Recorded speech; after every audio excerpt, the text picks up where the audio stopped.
السلام عليكم ورحمه الله تعالى وبركاته. اهلا وسهلا ومرحبا بكم معنا وبصحه فطوركم. الا كنتو كتشوفوا الفيديو من بعد الفطور كنقول لكم بالصحه فطوركم وعواشر مباركه بالصحه والسلامه باش ما تمنيتوا ان شاء الله الرحمن الرحيم. بالنسبه لهذا الفيديو هذا فيه واحد الشقه اللي معروضه للبيع. هاد الشقه هذه لظروف خاصه حاطينها بهذا الثمن. كانوا كيطلبوا فيها 56 ونقصوا في الثمن ولات 52 وقابله للتفاوض.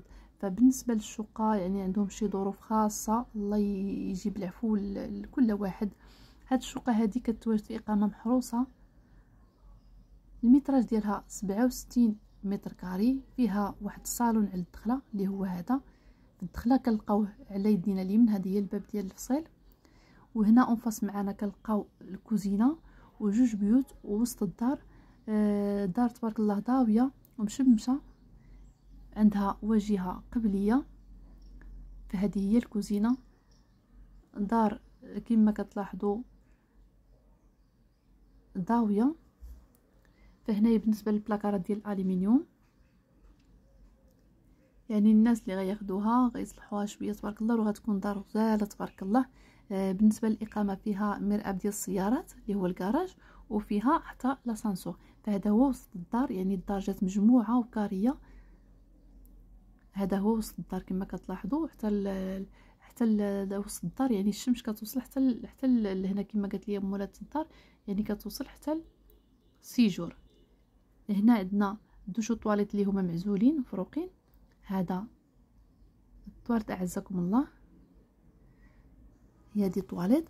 وبالنسبه للدوش في الجهه الاخرى، فكما قلت لكم سمحوا لي ما صورتش لكم الصالون حيت كان منظر تما متكي ومريض، الله يجيب ليه الشفاء يا ربي السميع المجيب الدعوات ويشافي لكم حتى نتوما اللي عنده شي حد مريض، الله يجيب ليه الشفاء والعفو في هاد العواشر ان شاء الله الرحمن الرحيم، والله يخلي لكم معز عليكم.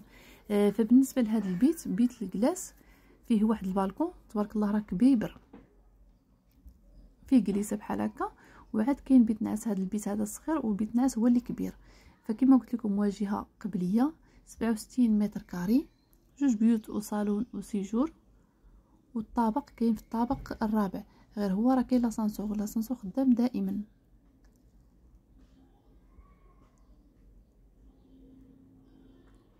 فكما قلت لكم لظروف خاصه كيبيعوا بهذا الثمن، وهي يعني الدار كتسوى اكثر، ولكن هم عندهم ظروف قاهره اللي جعلتهم باش يهبطوا في السعر. يعني كانت محطوطه ظهر ليا ب 56 او 58، ودابا راه مهبطين حتى ل 52.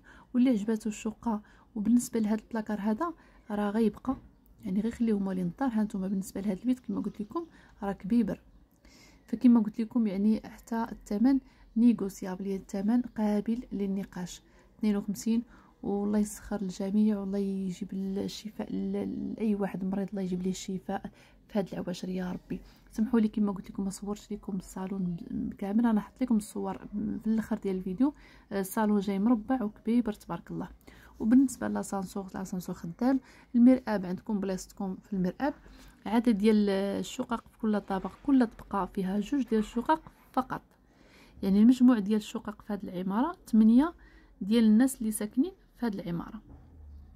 فكما كتشوفوا حتى الدروج مريح والعماره نقيه تبارك الله. هادشي كيدل على التفاهم ديال السكان ديال العماره، وهما غير 8 بهم فقط.